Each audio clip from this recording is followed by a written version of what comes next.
पाकिस्तान से और पाकिस्तान की हुकूमत से हमें हमेशा गिला शिकवा रहता है कि इन्होंने मईशत के लिए कोई इकदाम नहीं उठाए, इन्होंने कोई इंडस्ट्रीज़ डिलीवर नहीं की। लेकिन आज मैं आपको 42 बिलियन डॉलर्स की 42 बिलियन डॉलर्स की मैं आपको इंडस्ट्री बताने जा रहा हूँ जो कि पाकिस्तान में थ्राइविंग तरीके से ग्रो कर रही है।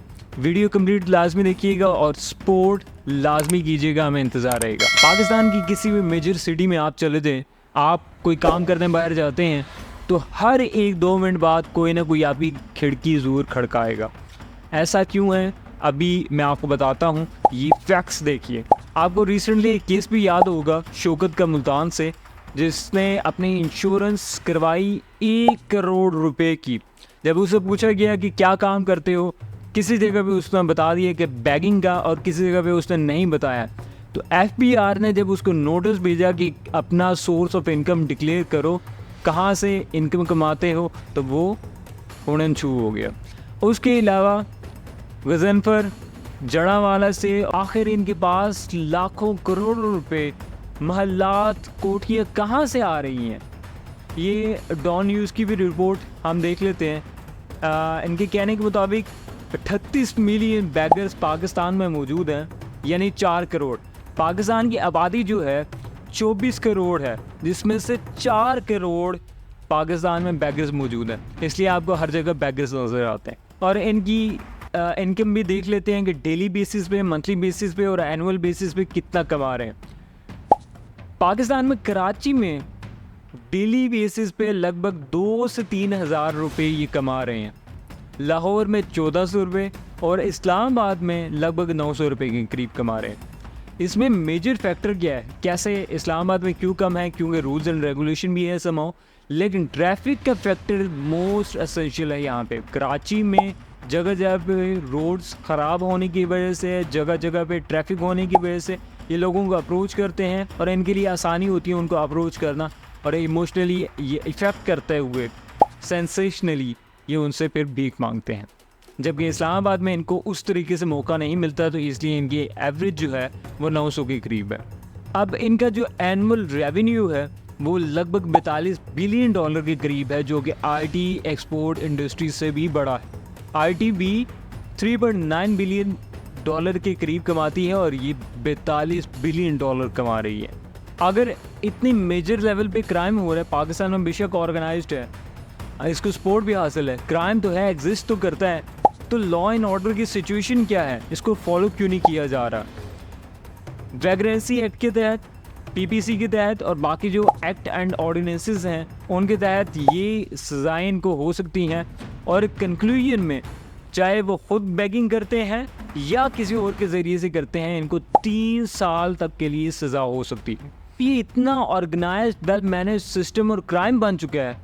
एक तो डिस्गाइज्ड है, प्लस इनका शिफ्टिंग सिस्टम है, डिफरेंट शिफ्ट्स लगती हैं, और जो एजेंट इनको रिक्रूट करते हैं वो इनको पिक एंड ड्रॉप की सर्विसेज भी प्रोवाइड करते हैं।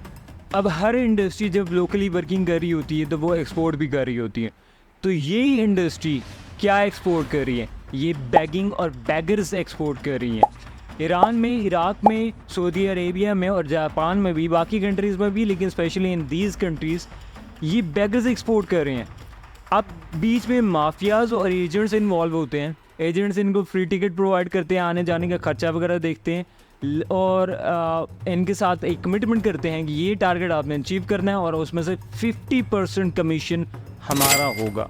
और इसमें सबसे ज़्यादा इस्तेमाल होने वाला एयरपोर्ट मुल्तान का एयरपोर्ट है, क्योंकि वहाँ पे चेक एंड बैलेंस कम है। वहाँ पे अब FIA चीज़ों को इम्प्रूव कर रही है, चेक एंड बैलेंस भी स्ट्रॉन्ग कर रही है। बैगिंग के अलावा जो पिक पॉकेट है, यानी जेब कुतरा, वो भी काफ़ी आम हो चुका है इन कंट्रीज़ में।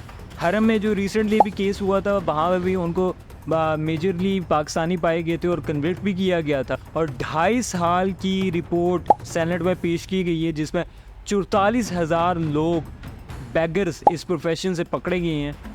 इसके साथ साथ IMF की ग्रांट अप्रूव होने के बाद शहबाज शरीफ और आसिफ अली जरदारी मोहम्मद बिन सलमान के पास गए, और मोहम्मद बिन सलमान ने इस चीज़ को स्ट्रॉन्गली कंडेम किया, फोर्सफुली उसको फोकस करने को कहा कि मैं अगर दूसरे अल्फाज में इसको कहूँ कि क्या गंद भेज रहे हो, क्या वर्क फोर्स भेज रहे हो, अनस्किल्ड है वो लेबर, यहाँ पर आके क्राइम करती है, बेगिंग करती है, हमारी कंट्री की जो क्रेडेंशियल्स हैं, जो रेपुटेशन है, उसको ख़राब कर रही है। मोहम्मद बिन सलमान ने शहबाज शरीफ को इस चीज़ का थ्रेट दिए कि फुल फोर इस चीज़ को इम्प्रूव करो, और ख़ास तौर पे मोहसिन नकवी को भी कहा गया, जिसके बाद उन्होंने एक एक्शन लिया और इस्लामाबाद में 23 लोगों को गिरफ़्तार भी किया गया। यूएई में 15% लोग पाकिस्तानी हैं, जिसमें से 50% लोग इस या इससे रिलेटेड क्राइम से बिलोंग करते हैं, जो कि एक बहुत बड़ा और डेंजरस नंबर है। पाकिस्तान की वर्कफोर्स की क्रेडिबिलिटी इस लिहाज से भी इफ़ेक्ट होती है कि औरतों की विदाउट एनी परमिशन उनकी फ़ोटो बनाते हैं। यूएई में भी ये केस हुआ, और अभी सेनेट में एक और रिपोर्ट पेश की गई ओवरसीज़ मिनिस्ट्री की तरफ से, जिसमें उनको कंफर्म किया गया और बताया गया कि पाकिस्तानी वर्कफोर्स जो बाहर मौजूद हैं उनको बांग्लादेशी और इंडियन वर्कफोर्स से रिप्लेस किया जा रहा है, क्योंकि वो अनस्किल्ड हैं और क्राइम भी ज़्यादा करते हैं। अब ओवरऑल मुल्तान का स्पेशली और बाकी एयरपोर्ट्स पे भी चेक एंड बैलेंस ज़्यादा होगा। ख़ास तौर पे जो पिलग्रिम जो उम्रे का वीज़ा दे दिया जाता था इजीली, उस पर कोई चेक एंड बैलेंस नहीं होता था इतना ख़ास, अब उस पर स्ट्रॉन्ग चेक एंड बैलेंस किया जाएगा। बैगिंग का जो क्राइम चल रहा है उसका मेन रूट कॉज हमने देख लिया कि इसके पीछे माफिया से इन्वॉल्व हैं, एजेंट्स इन्वॉल्व हैं, उसको प्रॉपर तरीके से कंट्रोल कर रहे होते हैं, राइट।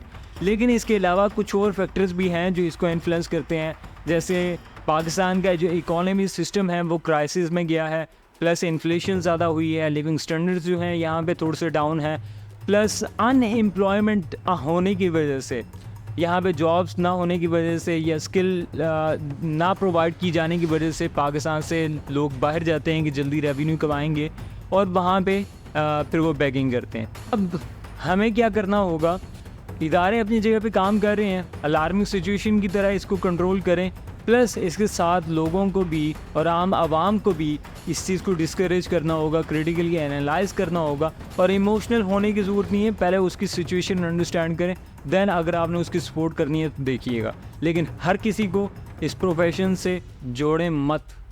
साथ ही साथ अब हमने अपनी वर्कफोर्स को ट्रेन करना है, उनको स्किल्स प्रोवाइड करनी है ताकि वो भी वैल्यूएबल बने, और जहाँ पे जिन एम्प्लॉयज़ के पास जा रहे हैं उनको भी वैल्यू कंट्रीब्यूट करें।